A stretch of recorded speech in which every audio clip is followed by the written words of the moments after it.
बिस्मिल्लाहिर्रहमानिर्रहीम। अस्सलाम वालेकुम। उम्मीद करती हूँ आप सब खैरियत से होंगे। आज हम बाब नंबर दोम के सबक नंबर 5 नमाज की मश्क को हल करेंगे। हमने पिछले सबक में इस नमाज की पढ़ाई की और आज हम इसके मश्क के सवालात करेंगे और हम आगाज़ करेंगे सवाल नंबर 2 से। लेकिन उससे पहले इस सफ़ा नंबर 40 पर मौजूद क्या आप जानते हैं एक इजाफ़ी मालूमात को पढ़ेंगे जो कि है, जब तुम में से कोई नमाज़ पढ़ता है तो गोया अपने रब से चुपके चुपके बातचीत करता है। यानी नमाज़ पढ़ना अपने रब से चुपके चुपके बातचीत करने के बराबर है। इसके अलावा मुसलमानों का पहला किबला बैतुल मुक़द्दस था। शाबान 2 हिजरी को अल्लाह ताला ने नबी करीम सल्लल्लाहु अलैहि वसल्लम को किबला की तब्दीली का हुक्म दिया। इसका मतलब ये है कि मुसलमानों का पहला किबला बैतुल मुक़द्दस था। बैतुल मुक़द्दस मस्जिद अक्सा को कहा जाता है।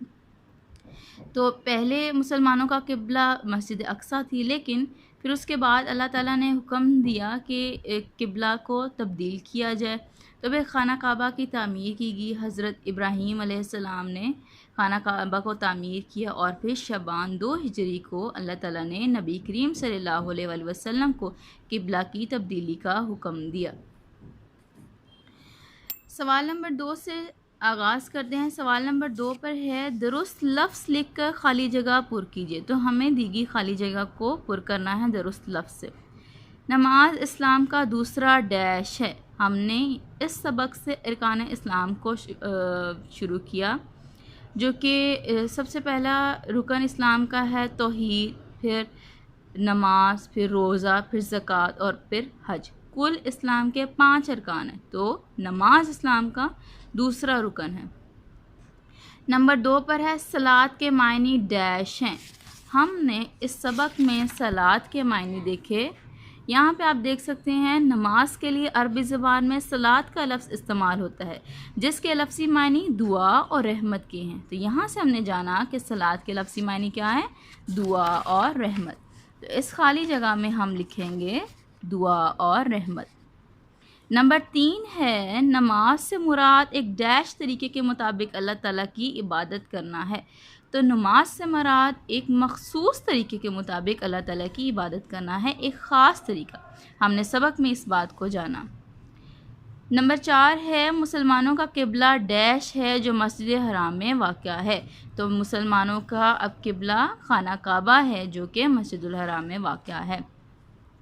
मुसलमानों पर एक दिन में 5 नमाज़ें डैश हैं। तो हर मुसलमान पर 5 नमाज़ें फ़र्ज़ हैं। आप सल्लल्लाहु अलैहि वसल्लम ने नमाज को मोमिन की डैश करार दिया है। आप सल्लल्लाहु अलैहि वसल्लम ने नमाज को मोमिन की मेराज करार दिया है। मेराज के मायने हमने सबक में जाने कि मेराज का मतलब होता है बुलंदी, उरूज और रुतबा। तो हर मोमिन का रुतबा, उसका उरूज, उसकी बुलंदी, उसकी नमाज है। नंबर 7 पर है, हर नमाज के लिए डैश मुकर्रर है। तो हर नमाज के लिए एक वक्त मुकर्रर है। हर नमाज को उसके मुकर्रर वक्त पर अदा किया जाता है। नंबर 8 है, नमाज डैश का सुतून है। नमाज दीन का सुतून है। सवाल नंबर 3 है, नमाज की अहमियत पर किसी एक आयत और एक हदीस रसूल सल्लल्लाहु अलैहि वसल्लम का तर्जुमा ज़ुबानी याद करके लिखिए। तो हमने सबक में से एक आयत का तर्जुमा और एक हदीस का तर्जुमा तलाश करेंगे और लिखेंगे। हमने सबक में सूरतुल रोम आयत नंबर 31 का तर्जुमा पढ़ा और नमाज कायम करो। उसके बाद सूरतुल अनकबूत आयत नंबर 45 में का तर्जुमा पढ़ा, बेशक नमाज बेहयाई और बुरी बात से रोकती है। फिर उसके बाद यहाँ पे हमने इरशाद नबी सल्लल्लाहु अलैहि वसल्लम को पढ़ा, अस्सलातु मेराजुल मुमिनीन। तर्जुमा, नमाज मोमिनों की मेराज है। तो ये हदीस पढ़ी और फिर उसके बाद आयत सूरतुन निसा आयत नंबर 103 का तर्जुमा पढ़ा, बेशक मोमिनों पर नमाज मुकर्रर वक्तों पर फ़र्ज़ की गई है। तो इस हदीस को और इन 3 दी गई आयत में से किसी भी आयत के तर्जुमे को हम लिखेंगे। यहाँ पे सबसे आसान आयत का तर्जुमा मैंने चुनकर लिखा है, और नमाज कायम करो। और हदीस रसूल सल्लल्लाहु अलैहि वसल्लम का तर्जुमा लिखा, नमाज मोमिनों की मेराज है। तो आपने इनको आयात के तर्जुमा को और हदीस रसूल सल्लल्लाहु अलैहि वसल्लम को आपने याद करके तो यहाँ पर लिखना है। अगले सफ़े पर सफ़ा नंबर 41 पर सवाल नंबर 4 है, हर नमाज को उसके दुरुस्त वक्त से मिलाएं। तो यहाँ पे नमाज़ें दी गई हैं, हमने उनको उनके दुरुस्त वक्त के साथ मिलाना है। सबसे पहले है नमाज फ़ज्र। तो नमाज फ़ज्र है पो फटने से लेकर सूरज निकलने से ज़रा पहले तक। हम ये बात जानते हैं कि सूरज निकलने से पहले पहले सुबह पो फटने मतलब होता है कि सुबह सुबह के वक्त और सूरज के निकलने से पहले का जो वक्त होता है वो नमाज फ़जर का वक्त होता है। जैसे ही सूरज निकल आता है फिर नमाज फ़जर का वक्त ख़त्म हो जाता है। इसके लिए इस कॉलम को हल करने के लिए आप इस दिए गए कॉलम की मदद भी ले सकते हैं, जिसमें ये नंबर शुमार, नमाज़ों के नाम और उनके औकात दिए गए हैं। नंबर 2 पर है नमाज ज़ोहर का वक्त। नमाज ज़ोहर का वक्त सूरज के ढलने से असर की नमाज से पहले तक बाकी रहता है। तो सूरज नमाज ज़ोहर का वक्त तब तक रहता है जब तक कि असर का वक्त ना हो जाए और सूरज ढलने ना लग जाए। जब सूरज ढलने लग जाता है तो असर का वक्त शुरू हो जाता है और ज़ोहर का वक्त ख़त्म हो जाता है। नमाज असर का वक्त दिन के आखिरी हिस्से में सूरज डूबने से पहले तक होता है। तो नमाज असर का वक्त जब दिन का इख्तिताम हो रहा होता है और सूरज के डूबने का वक्त हो जाता है तो उसके सूरज के डूबने से पहले पहले का वक्त असर का वक्त होता है। उसके बाद है नमाज मगरिब का वक्त। इस वक्त शुरू होता है जब सूरज गरूब हो जाता है। जैसे ही सूरज गरूब हो जाता है तो मगरिब का वक्त शुरू हो जाता है। नमाज इशा का वक्त मगरिब के बाद शुरू होता है और रात गए तक बाकी रहता है। सवाल नंबर 5 है, दुरुस्त जुमले के सामने दुरुस्त और गलत जुमले के सामने गलत का निशान लगाएं। इसको टिक और क्रॉस भी कहा जा सकता है। नंबर 1 है, सलात के लफ्ज़ी मायनी है पुकारना। तो हमने सबक में देखा कि सलात के लफ्ज़ी मायनी तो दुआ और रहमत के हैं, तो ये बात गलत है, तो हम यहाँ पे गलत का निशान लगाएंगे। नंबर 2 है, नमाज इस इंसान को हर किस्म की बुराई और बेहयाई से रोकती है। बिल्कुल सही बात है, तो इसके सामने हम दुरुस्त का निशान लगाएंगे।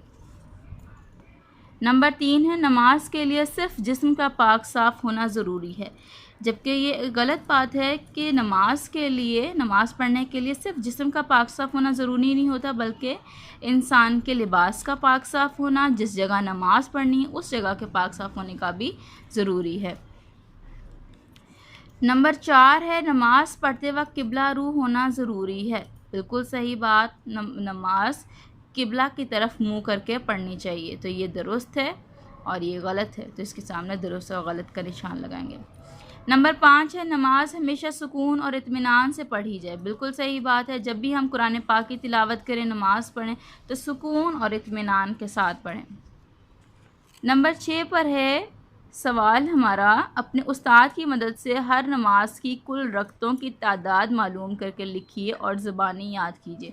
तो यहाँ पे नमाज़ों के नाम दिए गए हैं, हमने इनकी रकतों की कुल तादाद लिखनी है। तो सबसे पहले नमाज फ़ज्र। तो नमाज फ़ज्र की कुल 4 रकतें होती हैं, 2 सुन्नत और 2 फ़र्ज़।